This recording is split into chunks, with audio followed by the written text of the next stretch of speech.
All right, let's get right into it. There is a massive, and I mean massive, flood unfolding right now across central Russia, and it's developing fast. We're going to break down exactly what's going on, why it's happening, and the real impact it's having on the ground.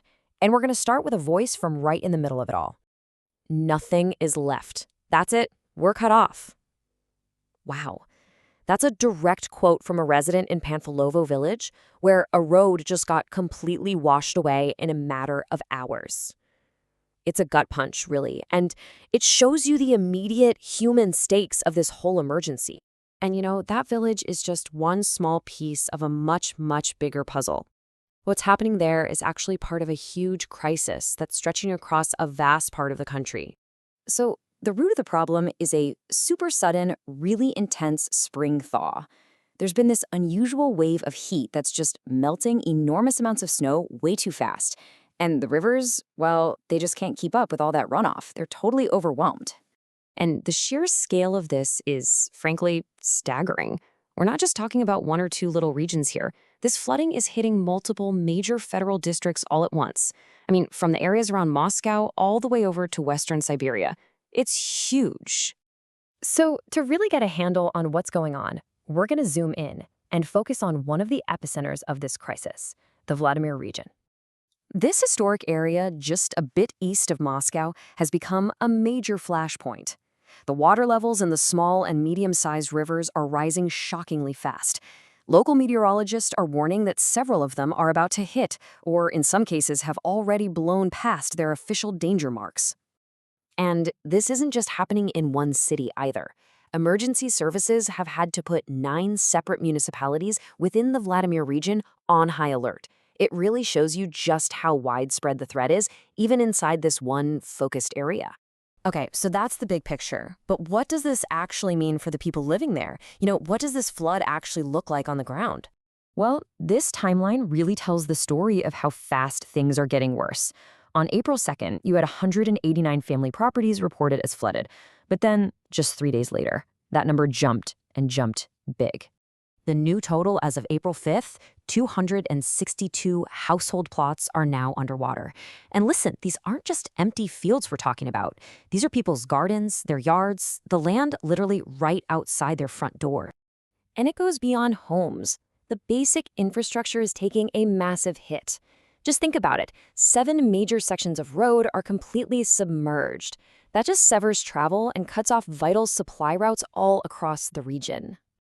And it's not just the roads either. 5 of what they call low-water bridges are now totally impassable.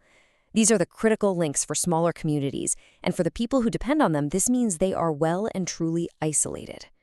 And the damage is even hitting historical landmarks. In the famous city of Suzdal, a well-known pedestrian bridge near a monastery wasn't just flooded, it was literally destroyed. The force of the river Kamenka just ripped it apart and washed it away. So, with homes and infrastructure getting hammered like this, how are the authorities actually responding to the crisis? What's the plan? Well, the official response is basically 2 things happening at once. On one hand, they are just relentlessly monitoring the situation with everything you can imagine, from river gauges to drones in the sky. And on the other hand, they've put together this massive emergency force, just ready and waiting to deploy if things get even worse. And they're putting some serious money behind that readiness.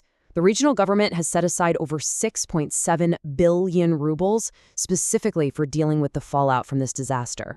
They're also trying to get ahead of the problem. To keep the waterlogged roads from being totally torn apart, they've banned all heavy truck traffic for the entire month of April. It's a clear attempt to save what little infrastructure they can. Now, the official word from authorities, like the acting head of Suzdal, is one of reassurance. They're saying that the situation, while serious, is predictable and under control.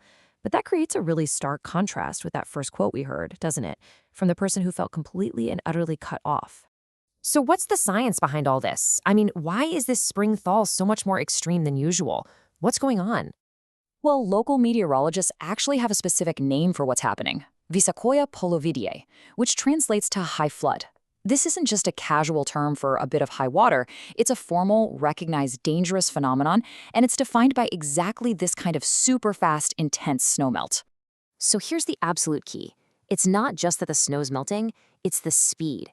This unusual heat has acted like a blowtorch on the region's massive snowpack, just dumping an incredible volume of water into the rivers all at once. And despite those official reassurances, the worst-case scenarios they're planning for are pretty dire. Officials are bracing for the possibility of up to 50 road sections being flooded, and as many as 37 entire communities being completely cut off from the outside world. And here's the thing, the peak of this flood is still days away. The systems are in place, the people are ready, but the water is still rising. So the real question now is, will all these preparations be enough to handle what's still coming?